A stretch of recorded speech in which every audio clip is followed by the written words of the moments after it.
on the corner of 25 West Main Street in downtown Vermilion. The spot, Winnie Mae's, is proud to support programming on Coyote News. The spot, Winnie Mae's, providing salon and spa services for men, women, and children. Or the second alternative is... Coming up on Coyote News, we'll show you how UPD is helping students in the cold. Plus, we'll tell you about the impact a new business is having on Vermilion. Coyote News starts right now. Live from the Al Newharth Media Center, this is Coyote News. Hello, I'm Lauren Solik. And I'm Devin Martin. Students got an extended weekend thanks to a snowstorm that brought almost a foot of snow to Vermilion Monday morning. The university used the campus-wide alert system to notify students, staff, and faculty of the closure. The snowstorm started early Monday morning to continue, and the snow brought early heavy winds and low visibility. Vermilion police advised drivers to stay off the roads and asked that any travel that wasn't absolutely necessary to be avoided. The university officials called for a late start to classes yesterday.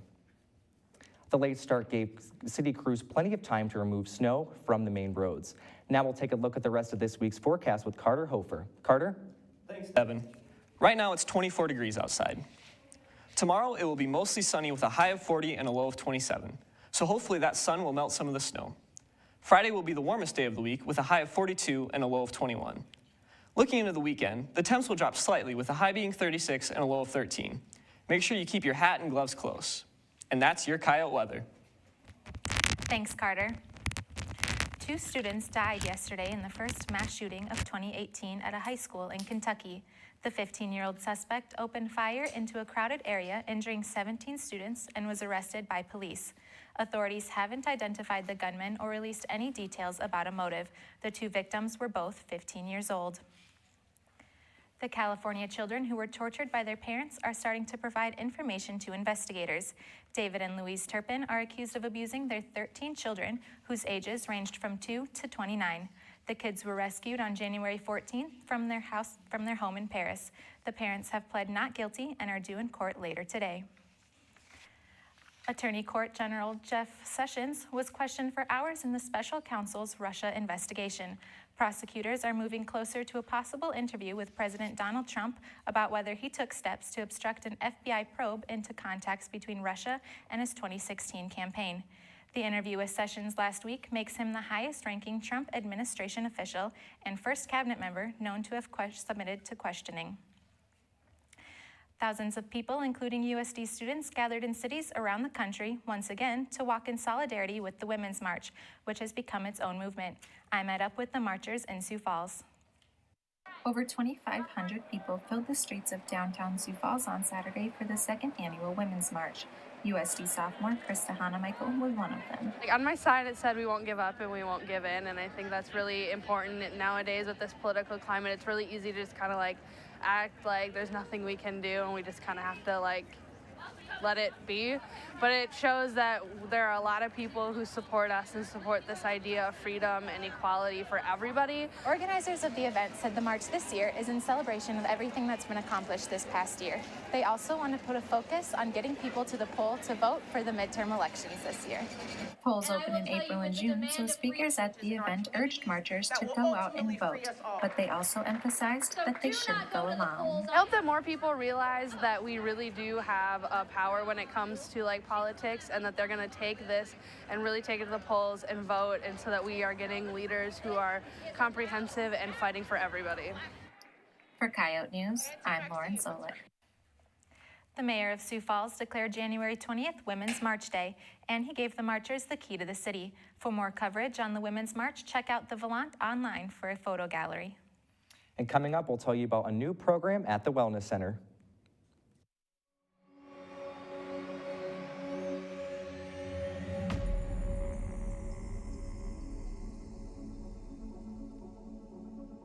Behind the block, everything goes silent. It's just you and the water. And just wait for the beep.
is Coyote News.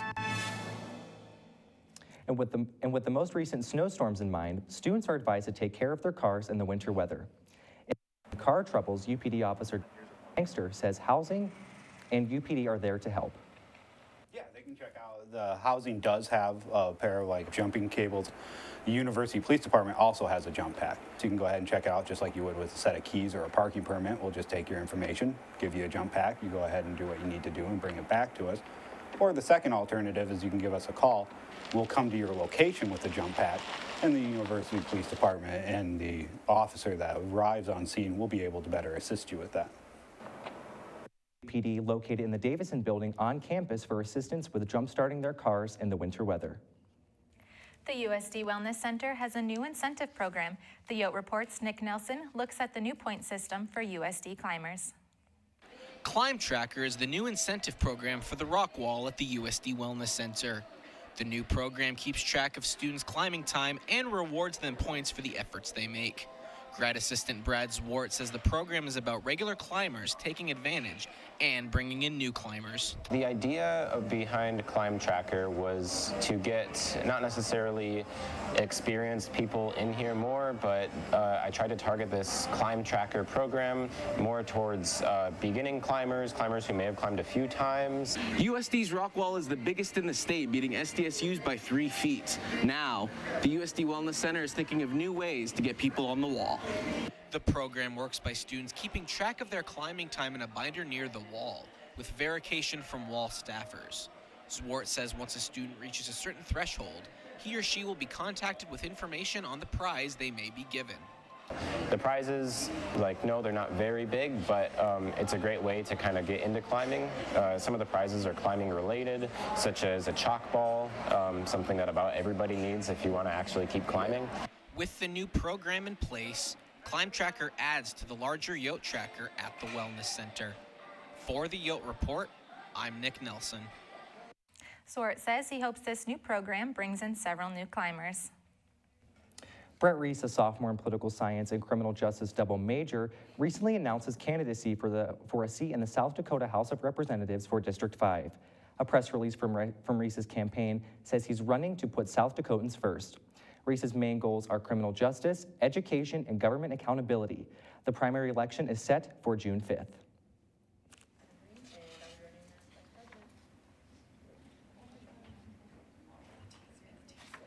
After the break, we'll show you who's running for SGA president and vice president.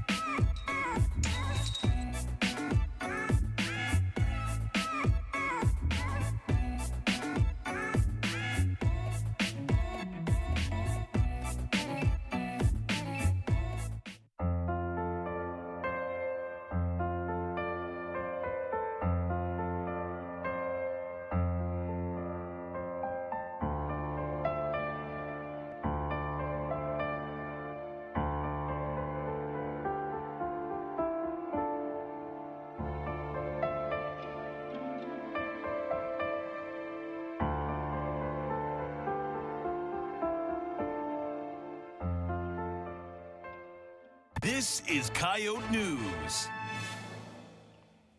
The terms for the current SGA president and vice president are quickly coming to an end. That means 2 new people will have to fill those spots later this year.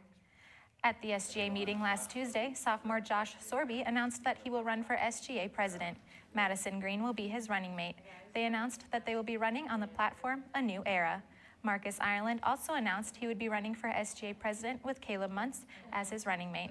Also during the meeting, 8 new senators were sworn in. They first had to complete an application, attend a mock session, then go to an interview. The new senators will fill these seats until the next general election, which is the week before spring break. Voting for SGA president and vice president is set for February 27th and 28th. Vermilion now has a much-awaited Starbucks location. This is part of a growing trend in coffee shops in Vermilion. Coyote News' Nathan Finster gives us a tour of the new Starbucks and looks at the impact on local businesses. 2 years ago, the only coffee options here in town were here at Latte Da. here at Cafe Brulee and on campus here at U-Brew. Now there are double the amount of options. With the opening of the Bean, Brew 2, and now Starbucks. After several years of trying to get a licensed Starbucks store, Vermilion's Hy-Vee found out last year they were approved. We're actually, as far as Hy-Vee goes, probably the smallest Hy-Vees that have ever been accepted for our Starbucks. And it's excited. Starbucks doesn't go in a lot of towns that are a population of 10,000 either. Starbucks has nearly 14,000 stores in the United States. Vermilion is one of the latest locations, which is brewing up 12 jobs into the community. When I moved here 4 years ago, a lot of people asked if we could ever get a Starbucks in Vermilion. The new location is located in the front of the store where the old dining area was. It includes everything from classic drinks to food and pastries. While Starbucks is expanding, so is Vermilion's coffee scene. The Bean opened up its doors in late 2016. Co-owner Martin Prendergast says he welcomes the coffee chain to town, but was surprised with the announcement. When I first heard that Starbucks was going into Vermilion, I was a little shocked. I was a little shocked. We were just newly open, and I wasn't sure how it would affect our business. Both Suing and Prendergast agree that each location will bring different types of customers. The Starbucks followers are different than the ones that are going to the other coffee shops here in town. Our customers are pretty loyal. There's a lot of family-ish type stuff that goes on here, so we see the same people on a regular basis. Hopefully people will go to both. Prendergast says the advantage at his business is the impact on the community from their charitable efforts like Fund It Friday to featuring local artists in the store. He says that many people still want that local feel. I feel like the Bean, it's called Community Coffee House, and I believe it's a place for community to get together and meet. From campus to shopping to exploring downtown, there's now easy access to a cup of coffee across town. For Coyote News, I'm Nathan Finster. Starbucks is planning to have a ribbon-cutting ceremony in the next few weeks. The Bean is also expecting to expand their downtown location soon. We're less than 2 hours away from the rivalry game for men's basketball. Coyote News' Allie Boyson is live from the Sanford Coyote Sports Center with a member from Coyote Crazies. Allie? Thanks, Lauren. I'm here with senior Michaela Fisher for the Coyote Crazies. Michaela, can you explain what the Coyote Crazies are to the viewers who may not know? Yeah, so Coyote Crazies is a student-led organization that just really encourages students to get out and get to the games and really cheer on the athletes here at USD. Some of the perks of the group, you get to pick up your tickets early. So for big games like SDSU or D-Days, you're able to pick up your tickets ahead of time. And it also is just a ton of fun cheering at the games. You get to wear the overalls and they have big props for everybody to use. Can you tell me how important it is for the Coyote Crazies to fill the student section for the rivalry game? It's very important. I think that this, the Sanford Coyote Sports Center provides a great opportunity for a six-man environment, and I think it's our job as the Coyote Crazies to help fill that and make it a loud environment for the men's basketball team tonight. How do you plan on cheering louder than SDSU fans? You know, if megaphones were allowed, I think I'd go with that, but I think we're just gonna have to yell and get everybody involved. We're better than the Jacks, so that's all we're gonna do. Thanks. Live from the Sanford Sports Center, I'm Allie Boyson. So Lexi, how are the men looking going into the big game? I think they're feeling pretty confident going into our rivals against the Jacks. Should be a good test. More coverage next in sports.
This is Coyote News. Tonight on Coyote Sports, both the men and women's basketball teams had a successful weekend in Omaha, and the USD hired their new first women's triathlon coach. But first, after over 160 victims gave their accounts in court, former USA Gymnastics and Michigan State University team doctor Larry Nassar was sentenced today to 40 to 175 years in prison for sexually abusing young gymnasts. Nassar is already serving a 60-year sentence in federal prison for child pornography convictions. The NCAA opened an investigation into Michigan State University's handling of the case. Coyote Athletics and Adidas announced a new multi-year partnership on Monday. The new 8-year deal is set to last until 2026 and will provide uniforms, footwear, apparel, and accessories to all Coyote athletic teams. The Coyotes have had a deal with Adidas since February of 2012. A texting option has now been added to the ways fans can donate to Feeding South Dakota. The South Dakota Showdown Series between USD and South Dakota State not only has the point-based athletic and academic competition, but also raises money to provide meals for those in need through Feeding South Dakota. Along with the traditional ways of donating, fans can now text Showdown to 80077. USD women's soccer team is looking for a fresh start. Coyote News' Caitlin Ryan takes a look how the team hopes to improve thanks to a big change. Soccer season is about to start, and practices have already been underway. But this year, the USD women's soccer team got a new head coach, and I caught up with him to figure out what his expectations were for the next upcoming year. The first expectation is that we're just going to come out and compete each and every day. We're going to compete in training against each other. We're going to compete for 90 minutes. We're on the field, more than that if it's required, and we end up in an overtime. And if we start with that simple goal, there's enough talent on this team that the results are going to follow. Even though adapting to a new team can be hard, Coach Thomas is nothing but happy for the results they have so far. It's always interesting getting to know a new group of players as I learn what their expectations have been in the past. They learn what my expectations are going to be. But the team has been working extremely hard. They've been very open to new ideas, and it's been a lot of fun, and it's been really exciting. I think it's definitely been a good transition. Everyone has adapted really well, and we're all on the same page with what we have to do. We used to be a team that would just drive into the box. Now we're definitely a crossing and finishing team. All I can say is that I've been very impressed with the attitude that the girls have brought to the training field. They've been working really hard, and they're giving me everything they have physically and mentally, and that's all a coach can ask for. For the Sports Report, I'm Caitlin Ryan. The soccer team is hoping to improve on their 4-13 record from last season. USD hired their first women's triathlon coach Monday after announcing the addition of the sport in November. Kyle Joplin, the first triathlon coach at Sanitary College of Louisiana, was chosen for the position as the team begins competition for the 2018-19 academic year. 3 USD athletes earned Summit League Athlete of the Week awards this week. In tennis, freshman Yana Lazarevich earned her first Athlete of the Week award after leading the Coyotes to victories over Seattle, Portland State in the #1 singles spot, as well as taking the win in her doubles match over Seattle. In track and field, sophomore pole vaulter Chris Nielsen was awarded second straight Summit League Indoor Track and Field Athlete of the Week after retaking the NCAA lead men's pole vault on Saturday. The award is the 11th of his career. In swimming and diving, sophomore diver Isaac Morris was named Summit League Diver of the Week for the 4th time this season and the 6th of his career. At the South Dakota State's dual meet, Morris took the first and 3-meter dive, which he broke his own school record, while also placing second in the 1-meter dive. Well, the 9th-ranked Coyotes men's basketball takes on their 6th-ranked rival, South Dakota State, tonight in the next matchup of the Showdown Series. Both teams are 17-5 overall this season, while SDSU leads the overall series between the two teams, 126-94. Despite the overall record, the Coyotes carry a 63-33 lead in the series when playing in Vermillion. Junior guard Matt Mooney enters the matchup just 2 points away from 1,000 points as a Coyote. All 3 matches between the two teams last year were decided by fewer than 3 points. The game will tip off tonight at 7 inside the Sanford Coyote Sports Center. So tune in to 91.1 KOR Radio or stream it on KORradio.com for live coverage. Now Coyotes News, Whitney Folks is now in the Sanford Coyote Sports Center with assistant basketball coach Austin Hansen. Whitney? Thanks, Lexi. So, Coach Hansen, how do you think the team has been progressing this year? You know, it's been a work in progress for us. You know, we had a lot of guys come back, so not a lot of turnover. We kind of knew what to expect, and so, you know, each game we've been working towards that ultimate goal of winning a conference championship and getting to the NCAA tournament. So it's been good so far. Carlton Hurst is currently out with a hand injury. How is that going to affect the team? Well, it's been the next man up kind of theme there. You know, he's a big part of our team, obviously, but it gives another guy an opportunity to step in and you know, play that role and you know, give our team a little boost. So we've adapted to it. Obviously, he's a big loss. He was a big key for us on the defensive end, but we've had some guys step in and play pivotal roles for us.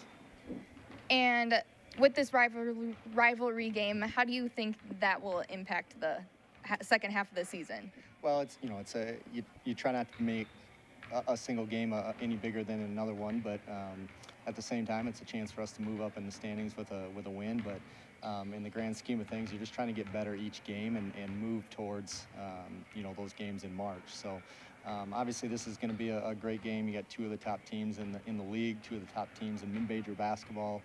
It's going to be a great environment. A lot of people here, great atmosphere. Some really good players on the floor. So it should be fun for the fans, and we're looking forward to it. Thank you so much.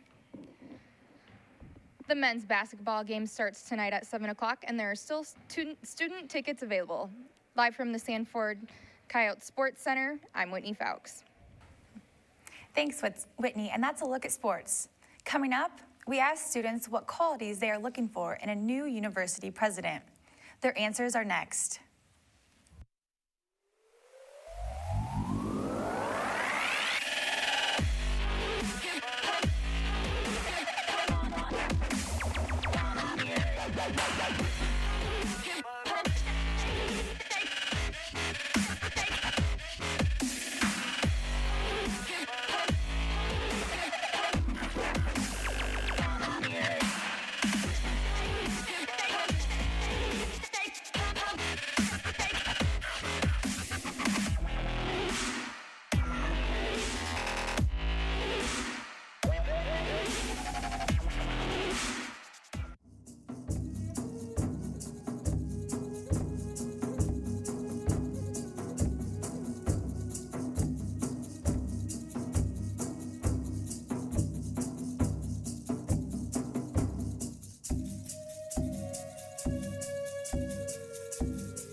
This is Coyote News.